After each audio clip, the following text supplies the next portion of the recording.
ज़रूरी नहीं है कि आपको रिएक्ट करने का मौका मिल जाए। पॉसिबल है कि आपको रिएक्ट करने का मौका ही ना मिले। बहुत सारी सिचुएशंस ऐसी होती हैं कि आपको फौरी रद्द-ए-अमल देने का चांस भी नहीं मिलता, ठीक है?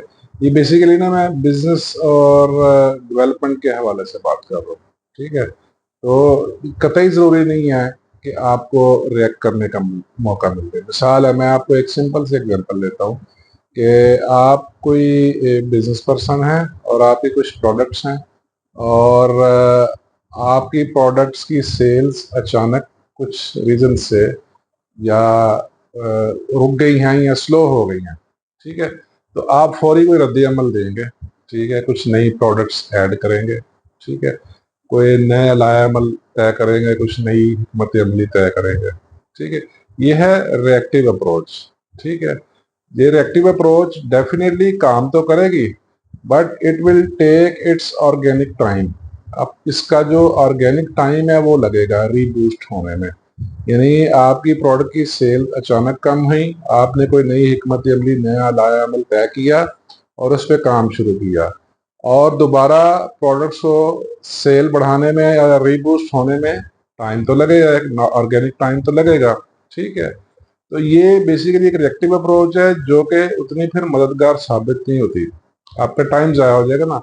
आप थोड़ा लूज करेंगे, पहले पहले लूज करेंगे, लूज करके दोबारा आप ग्रो करेंगे, ठीक है?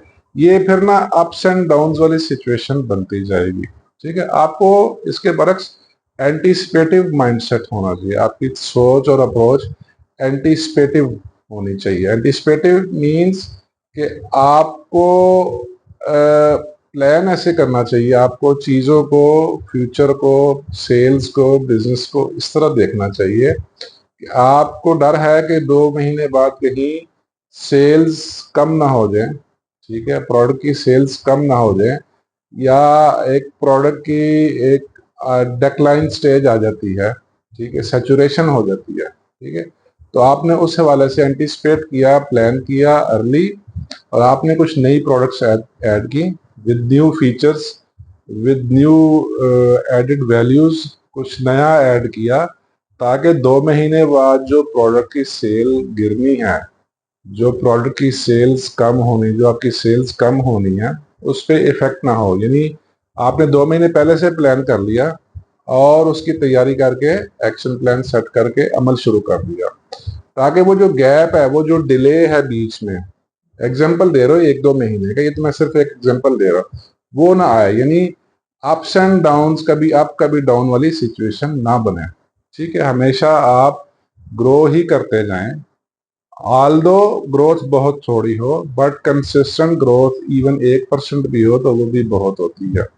लेकिन कभी अप कभी डाउन, कभी अप कभी डाउन, ये बेसिकली रिएक्टिव अप्रोच की वजह से होता है। यानी जब प्रॉब्लम आया तो आपने हिकमत अमली तय की, तो आपने लाया अमल तय किया और फिर उस पर काम किया। इसमें ना वो टाइम गैप आ जाता है, वो ग्रोथ का ना गैप आ जाता है, ठीक है? तो ये इससे फिर आप ना थोड़े नाउमीद भी होंगे, इससे आपकी प्रोग्रेस इफेक्ट होगी, ठीक है?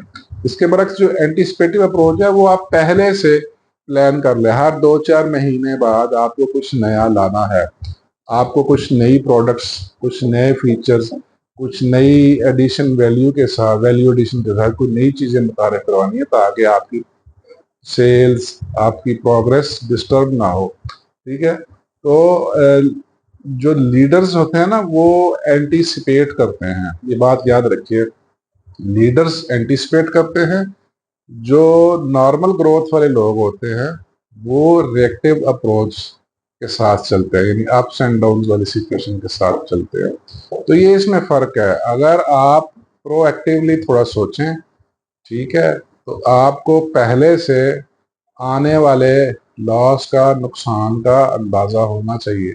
आपको पहले से आने वाले प्रोग्रेस गैप का अंदाजा होना चाहिए। तो ये एंटीसिपेटिव अप्रोच है। तो ये आपके लिए बहुत बेहतर रहेगी। आप वक्त से पहले ग्रोथ का प्लान सेट करें, ना कि ग्रोथ गिर जाए तो फिर आप कोई प्लान बनाए, ठीक है? और शुक्रिया।